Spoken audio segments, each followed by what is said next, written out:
Hey fam, welcome back to another video. So இந்த வீடியோல நான் சப்ஸ்கிரைபர் பார்த்தீங்கன்னா நிறைய பேர் ஒரு விஷயம் கேட்டுட்டு இருந்தாங்க. ஒரு வண்டியை வாங்கலாமான்னு கேட்டுட்டு இருந்தாங்க. ஸோ அந்த வண்டியை வாங்கலாமா வேண்டாமான்னு தான் சொல்ல போறோம். அது என்ன வண்டி அப்படின்னு பார்த்தீங்கன்னா, நீங்க இப்பதான் ஒரு டிராவல்ஸ் ஆரம்பிச்சு நான் கார்ல பார்த்தீங்கன்னா டீ போர்டு போட்டு நான் வாழ்க்கையை ஸ்டார்ட் பண்ண போறேன்ப்பா அப்படின்னு ஒரு முடிவோடு இருப்பீங்க. அவங்களுக்குலாம் பார்த்தீங்கன்னா எந்த கார் வாங்கினா நான் நல்ல ஒரு கம்மி மெயின்டெனன்ஸ்ல ஒரு நல்ல டீ போர்டில் ஒரு நல்ல அமௌண்ட் பார்க்க முடியும்னு சொல்லி ஏகப்பட்ட பேருக்கு டவுட் இருக்கும். ஸோ அவங்களுக்குலாம் டவுட்டே வேணாங்க, கம்பல்சரி இந்த வீடியோவில் நம்ம அந்த வண்டியை பற்றி தான் பார்க்க போகிறோம். அதுதாங்க டொயோட்டா எட்டியாஸ். டொயோட்டா எட்டியாஸ் வாங்கலாமா வேணாமான்னு சொல்லி ஏகப்பட்ட பேர் கேட்டுட்டு இருந்தீங்க. ஸோ அவங்க எல்லாத்துக்குமே இந்த வீடியோ பார்த்தீங்கன்னா சமர்ப்பணம். நம்ம சேனல்ல ஆட்டோமொபைல் சம்பந்தமான ஏகப்பட்ட வீடியோஸ் கொட்டி கிடக்கு. ஸோ எல்லாத்தையும் நீங்க பார்க்கணும்னா மறக்காம கீழே உள்ள ரெட் கலர் சப்ஸ்கிரைப் பண்ண கிளிக் பண்ணி சப்ஸ்கிரைப் பண்ணிங்க. சரி வாங்க வீடியோக்குள்ள போய் எட்டியாஸோட பிளஸ் மைனஸ் யார் யாருக்கெல்லாம் சூட் ஆகும், வண்டி எப்படியாப்பட்ட வண்டி வாங்கலாமா வேணாமான்றத தெளிவாக பார்க்கலாம். ஃபர்ஸ்ட் பார்த்தீங்கன்னா ஒரு வண்டின்னு எடுத்துக்கிட்டா நம்ம பிளஸ் இருக்கும் மைனஸ் இருக்கும். ஸோ அந்த மாதிரி தான் பார்த்தீங்கன்னா இந்த வண்டிலையும் பிளஸ் இருக்கு மைனஸ் இருக்கு. ஸோ ஃபர்ஸ்ட் பார்த்தீங்கன்னா இந்த வண்டியோட பிளஸ்ஸே என்ன அப்படின்னா இன்ஜின் தான். இந்த வண்டியோட இன்ஜின் தான் இந்த வண்டியோட பிளஸ் பாயிண்ட்.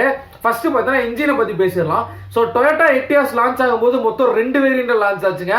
ஒன்று பார்த்தீங்கன்னா பெட்ரோல் வேரியன்ட், ஒன்று பார்த்தீங்கன்னா டீசல் வேரியன்ட். ஸோ பெட்ரோல் வேரியன்ட்னு பார்த்தீங்கன்னா 1.5 லிட்டர் 4 சிலிண்டர் பெட்ரோல் இன்ஜின் கொடுத்திருந்தாங்க. இன்ஜின் ப்ரொடியூஸ் பண்ணக்கூடிய பவர் அப்படின்னு பாத்தீங்கன்னா 88 பிஹெச்பி பாத்தீங்கன்னா இந்த வண்டியால ப்ரொடியூஸ் பண்ண முடியும். என்எம் டார்க்னு பாத்தீங்கன்னா 132 என்எம் டார்க் பாத்தீங்கன்னா ப்ரொடியூஸ் பண்ண முடியுங்க. சோ எடுத்தோன்னே சடன் பிக்கப்லாம் வண்டி கிடைக்கவே கிடைக்காது, பொறுமையா தான் ஏறும். சோ வண்டியை பெட்ரோல் வண்டியில நீங்க பிக்கப் அப்படின்றது எதிர்பார்க்க முடியாது. சோ அடுத்ததா பாத்தீங்கன்னா டீசல் இன்ஜின்ங்க. டீசல் இன்ஜின் பாத்தீங்கன்னா 1364 CC 4 cylinder diesel engine with turbo சார்ஜரோட கொடுத்திருந்தாங்க. 67 பிஹெச்பியும் 170 என்எம் டார்க்கும் இந்த இன்ஜினால ப்ரொடியூஸ் பண்ண முடியும். சோ டீசல் இன்ஜின் அப்படின்னு பாத்தீங்கன்னா உங்களுக்கு பிக்கப்ன்றது பெட்ரோல் இன்ஜினை விட கொஞ்சம் பாத்தீங்கன்னா உங்களுக்கு சூப்பரா இருக்கும். டீசல் இன்ஜினையும் சடன் பிக்கப்ல நீங்க எதிர்பார்க்க முடியாது. ஒரு ஸ்பீடு பிரேக்கர்ல பாத்தீங்கன்னா ஒரு 5 பேரை வச்சு நீங்க ஏத்துறீங்க அப்படிங்கிற பட்சத்துல வித் ஏசியோட ஏசுறீங்கன்னா செகண்ட் கியர்ல ஏத்துறதே பாத்தீங்கன்னா கொஞ்சம் டஃபா தான் இருக்கும். பட் இருந்தாலும் நீங்க லாங் ரேஞ்ச் புடிச்சுக்கிட்டீங்கன்னா ஒரு 5th கியர்லாம் டாப் அண்ட் டாப் போட்டு ஹைவேஸ்ல போறீங்க அப்படிங்கிற பட்சத்துல லைட்டா ஒரு நூல் தாங்க ஆக்சிலேட்டர் பெடல்ல லைட்டா ஒரு நூல் வச்சாலே போதும். வண்டி பார்த்தீங்கன்னா 100 110 தான். 100 110 நீங்க குரூஸ் பண்ணாலே போதுங்க, உங்களுக்கு தரமான மைலேஜ் கிடைக்கும்.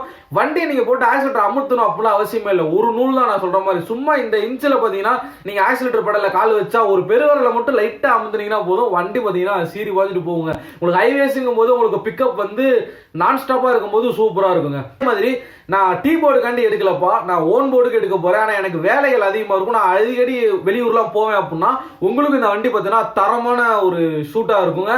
நீங்க சிட்டிகளை ஓட்டினாலும் சரி, வில்லேஜ்ல ஓட்டினாலும் சரி, ஹைவேஸ்ல ஓட்டினாலும் சரி, ஆல் ரவுண்டர்னு சொல்லாங்க எட்டியாஸ். இன்ஜின் பார்த்தீங்கன்னா பார்த்தாச்சுங்க. ஸோ அடுத்தா பார்த்தீங்கன்னா மைலேஜ். பெட்ரோல் வண்டின்னு பார்த்தீங்கன்னா கிட்டத்தட்ட ஒரு 13 to 14 சிட்டிக்குள்ள நம்ம பார்த்தீங்கன்னா எதிர்பார்க்கலாம். 16 இருந்து 17 கிலோமீட்டர் பர் லிட்டர் வரைக்கும் நம்ம ஹைவேஸ்ல எதிர்பார்க்கலாம் வித் ஏசியோட நீங்க 100 குரூஸ் பண்ணீங்கன்னா. இதே டீசல் இன்ஜின் பார்த்தீங்கன்னா 16 இருந்து 18 கூட பார்த்தீங்கன்னா சிட்டிக்குள்ள நீங்க கொடுக்குங்க வித் ஏசில. ஸோ இதே நீங்க ஹைவேஸ் எடுத்துட்டு போறீங்க வித்தின் 100 குள்ள டிரைவ் பண்றீங்க அப்படின்னா 20 to 24 கொண்டு வரலாம். நான் என் வண்டியில 23 கொண்டு வந்தேன் லிட்டருக்கு. ஸோ அதனால பார்த்தீங்கன்னா நான் சொல்றேங்க, எனக்கு தெரிஞ்சவர் பார்த்தீங்கன்னா 25 கொண்டு வந்திருக்காப்ல. எட்டியாஸ்ல சொல்றேன் நான் 25 கொண்டு வந்திருக்காப்ல. சோ அதனால பாத்தீங்கன்னா 21 to 23ன்றத மைல்டா வச்சுக்கோங்க, ஏன்னா அது டிராப் ஆகாதனால 21 to 23. சோ இதான் பாத்தீங்கன்னா இந்த வண்டியோட மைலேஜ். சோ அடுத்ததா பாத்தீங்கன்னா வண்டி லான்ச் பண்ணப்ப ஒரு அட்ராக்டிவான டேஷ்போர்டு இருக்காது, ஒரு அட்ராக்டிவான ஒரு இன்டீரியர் இருக்குமான்னு கேட்டீங்கன்னா அது பாத்தீங்கன்னா டவுட் தான். ஸோ இன்டீரியர் உள்ள எல்லாமே பாத்தீங்கன்னா உங்களுக்கு ஹார்ட் பிளாஸ்டிக் தான். ஸோ அந்த அளவுக்கு பாத்தீங்கன்னா இன்டீரியர் எல்லாத்தையும் கவர் பண்ணுவான்னு கேட்டீங்கன்னா அந்த அளவுக்கு பாத்தீங்கன்னா யாரையுமே அட்ராக்ட் பண்ணாம தான் இருந்துச்சு. இந்த வண்டியில நான் சொல்ல வரதே பாத்தீங்கன்னா மொத்தம் 2 விஷயம் தாங்க. ஒன்னு வந்து பாத்தீங்கன்னா இன்ஜின், இன்னொன்று பாத்தீங்கன்னா ஸ்பேஸ். ஒரு 5 பேர் பாத்தீங்கன்னா நீங்க லாங் டிரைவ் போறீங்க அப்படின்னா ஃப்ரீயா போயிட்டு வரலாம், எந்த ஒரு பிரச்சனையுமே பாத்தீங்கன்னா உங்களுக்கு இருக்காது. ஒரு லெக் ரூமா சரி, ஹெட் ரூமா சரி, எதுவுமே இடிக்காது. நீங்க பாட்டுக்கு 5 பேர் டயர்ட் இல்லாம போயிட்டு வரலாங்க. சோ இது எட்டியாஸ் லிவால பாத்தீங்கன்னா ஹேட்ச்பேக், எட்டியாஸ் பாத்தீங்கன்னா உங்களுக்கு செடான் டைப்புங்க. செடான்ல பாத்தீங்கன்னா பூட் ஸ்பேஸ்ல 2 பேர் படுத்து தூங்கலாம், அந்த அளவுக்கு பாத்தீங்கன்னா உங்களுக்கு பெரிய பூட் ஸ்பேஸ் இருக்கும். சோ உங்களோட ஹேட்ச்பேக் எட்டியாஸ் லிவால பாத்தீங்கன்னா கொஞ்சம் பூட் ஸ்பேஸ் அப்படின்றது கம்மியா தான் இருக்கும். பட் சீட்டிங் கெப்பாசிட்டி பாத்தீங்கன்னா எட்டியாஸ்லயும் சரி எட்டியாஸ் லிவாலையும் சரி ரெண்டுமே சூப்பரா தாங்க இருக்கும். உள்ள உட்கார்ந்து போறதுக்கும் பாத்தீங்கன்னா அந்த அளவுக்கு ஒரு ஃபீலிங் தருங்க. அதான் நீங்க வண்டியை டிரைவ் பண்ணும்போது ஒரு பிரீமியம் கார் ஃபீலிங் தருமா அப்படின்னு கேட்டீங்கன்னா பிரீமியம் கார் ஃபீலிங் அந்த அளவுக்கு கிடைக்காது. பட் இருந்தாலும் பாத்தீங்கன்னா உங்களுக்கு டிரைவ் பண்ணும்போது உங்களுக்கு ஸ்மூத்தா பாத்தீங்கன்னா அந்த வண்டி டிரைவ் ஆகிறது உங்களுக்கே தெரியுங்க. நீங்க எவ்வளவு மிரிக்க போனீங்கன்னா அது பாத்தீங்கன்னா அப்படியே முறுமுறுன்னு இன்ஜின் சவுண்டே பாத்தீங்கன்னா முறுமுறுன்னு இருக்குங்க. அப்படியே அது பாட்டுக்கு போய்கிட்டே இருக்கும். நீங்க எதை பத்தியும் கவலைப்பட தேவையில்லைங்க. லைட்டா அமுத்துனீங்கனாலே போதும். அது லாங்ல அது சொல்லவே தேவையில்லை. அதான் பாத்தீங்கன்னா பெட்ரோல் வண்டியில இன்ஜின் நாய்ஸ் பாத்தீங்கன்னா கேபின்குள்ள அந்த அளவுக்கு பாத்தீங்கன்னா கேட்காது. பட் டீசல் இன்ஜினுங்கும் போது கம்பல்சரி கேபின்குள்ள இன்ஜின் நாய்ஸ்ன்றது கம்பல்சரி கேட்கும். அது நீங்க ஆக்சிலரேஷன் கொடுக்கும்போது அந்த இன்ஜின் நாய்ஸ் வருங்க. ஸோ நீங்க அதே லாங் எடுத்துட்டீங்க டாப் அண்ட் டாப் போட்டீங்க அப்படிங்கிற பட்சத்தில் உங்களுக்கு அந்த இன்ஜின் நாய்ஸும் பார்த்தீங்கன்னா கொஞ்சம் அரெஸ்ட் ஆகும். ஆனால் பெட்ரோல் இன்ஜின்ல சுத்தமாக நாய்ஸ் வராது. ஆனால் டீசல் இன்ஜின்ல கம்பல்சரி கொஞ்சம் நாய்ஸ் வருங்க. நீங்க ஒரு எட்டியாஸ் எடுக்க போறீங்க அப்படிங்கிற பட்சத்தில் இந்த வண்டியோட ஏசி கூலிங் சூப்பரா இருக்கும். நீங்க எடுக்க போற வண்டியில ஏசி கூலிங் பார்த்தீங்கன்னா வரல, இல்ல ஏசி கூலிங் கம்மியா இருக்கு அப்படின்னா ஏசில ஏதோ வேலை இருக்கு, நீங்க அப்பயே தெரிஞ்சுக்கணும். ஏன்னா எட்டியாஸோட ஏசி கூலிங் சூப்பரா இருக்கும். டீ போர்டு நண்பர்கள் எல்லாருமே பாத்தீங்கன்னா மேக்ஸிமம் எட்டியாஸ் தான் இருக்கும். 100 டீ போர்டு வண்டி இருக்கு அப்படின்னா அதுல ஒரு 60 to 70 டீ போர்டு வண்டி எட்டியாஸா தாங்க இருக்கும். ஏன்னா அந்த அளவுக்கு பாத்தீங்கன்னா அந்த வண்டியோட இன்ஜினும் சரி அந்த வண்டியோட ஏசி கூலிங்கும் சரி பர்ஃபார்மன்ஸும் சூப்பரா இருந்துச்சுங்க. அடுத்ததா பாத்தீங்கன்னா வண்டியோட கிளச்சுங்க. பெட்ரோல் வண்டியில கிளச் பாத்தீங்கன்னா கொஞ்சம் ஃப்ரீயாவே போகும். கிளச் வந்து அந்த அளவுக்கு ஸ்மூத்தா இருக்கும். ஆனா டீசல் இன்ஜினுங்கும் போது உங்களுக்கு கிளச் பாத்தீங்கன்னா கொஞ்சம் ஹார்டா இருக்குங்க. நான் சொல்றது வந்து ரொம்ப ஹார்டா இருக்கும்னு சொல்லல. பெட்ரோல் வண்டி ஓட்டிட்டு டீசல் இன்ஜின் ஓட்டினீங்க அப்படின்னா டீசல் இன்ஜினோட கிளட்ச் பார்த்தீங்கன்னா உங்களுக்கு கொஞ்சம் ஹார்டா இருக்கும். வேற ஒண்ணுமே கிடையாது. வண்டி மத்தபடி பார்த்தீங்கன்னா சூப்பரா இருக்குங்க. அடுத்ததான் இந்த வண்டியோட ஒரு மைனஸ் அப்படின்னு பார்த்தீங்கன்னா இந்த வண்டியில வெறும் 2 ஏர் பேக் மட்டும் தான் இருக்கும். இப்போ வர கார்ஸ் எல்லாம் பார்த்தீங்கன்னா உங்களுக்கு 6 ஏர் பேக் 5 ஏர் பேக் மாதிரி வருது. ஸோ சேஃப்டின்னு கம்பேர் பண்ணும்போது உங்களுக்கு ஃப்ரண்ட் டிரைவருக்கும் கோ டிரைவருக்கும் மட்டும் தான் பார்த்தீங்கன்னா உங்களுக்கு 2 ஏர் பேக்ஸ் இருக்கும். வெறும் 2 ஏர் பேக் தான் இருக்கும். பட் இந்த வண்டியோட மெயினே பார்த்தீங்கன்னா இன்ஜின் தான். நான் பார்த்தீங்கன்னா பர்சனலா எனக்கு தெரிஞ்ச வண்டி பார்த்திருக்கேன். 5.25 லட்சம் ஓடின வண்டி பார்த்திருக்கேன் நான் எட்டியாஸ்ல. இதே எட்டியாஸ் லிவோல பாத்தீங்கன்னா 4.25 லட்சம் ஓடின வண்டி நான் பார்த்திருக்கேன். அதாவது இன்ஜின் சீல்டு கட்டுங்க, இன்ஜின் பிரிக்கவே கிடையாது, ஓட்டி இருக்காங்க. அதே மாதிரி 2,75,000 வரைக்கும் ஓட்டிட்டு டைமிங் செயின் மாத்தாம இருக்காரு. ஸ்டாக் டைமிங் செயின் வண்டி எடுத்ததுல இருந்து ஸ்டாக் டைமிங் செயின்ல பாத்தீங்கன்னா ஓட்டி இருக்காரு. அந்த அளவுக்கு பாத்தீங்கன்னா ஒரு பெஸ்டான டிரைவருங்க அவரு. சோ அதே மாதிரி ஸ்டாக் டைமிங் செயின்ல 2.25 லட்சம் பாத்தீங்கன்னா ஓட்டி இருக்காரு. ஆனா டொயோட்டா கம்பெனில இருந்து என்ன சொல்றாங்கன்னா 1 லட்சத்துக்கு ஒரு தாட்டி பாத்தீங்கன்னா உங்களுக்கு டைமிங் செயின் நீங்க மாத்தணும்னு சொல்றாங்க. அது அட்வைசபிள். பட் அதனால இவரு பாத்தீங்கன்னா மாத்தாம ஓட்டுறாரு.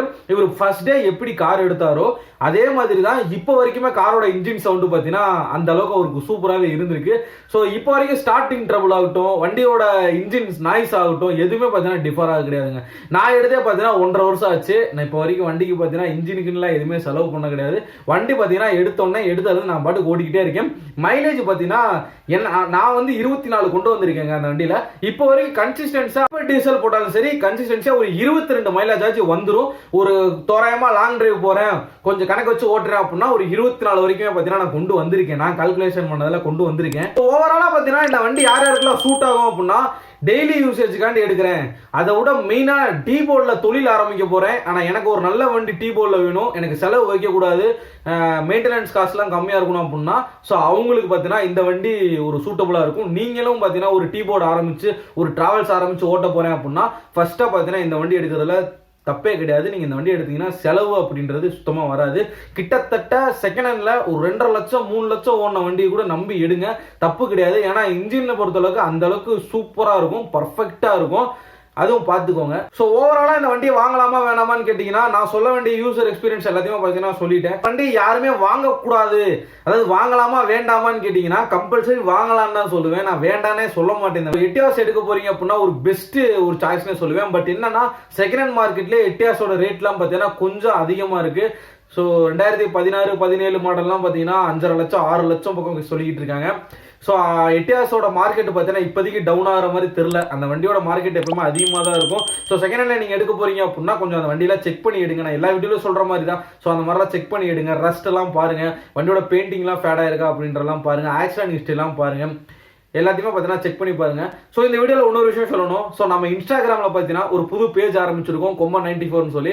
ஸோ அந்த பேஜோட லிங்க் பார்த்தீங்கன்னா கீழே டிஸ்கிரிப்ஷனில் தரேன். ஸோ ஃபோட்டோவும் பார்த்தீங்கன்னா இந்த இடத்துல போடுறேன். ஸோ இதுதான் இன்னும் நம்ம சப்ஸ்கிரைபர் யாரும் ஃபாலோ பண்ணாமல் இருந்தீங்கன்னா இன்ஸ்டா வச்சிருந்தா மறக்காம அதுலேயும் போய் ஃபாலோ பண்ணுங்க. மறக்காம நம்ம சேனலை சப்ஸ்கிரைப் பண்ணிக்கோங்க.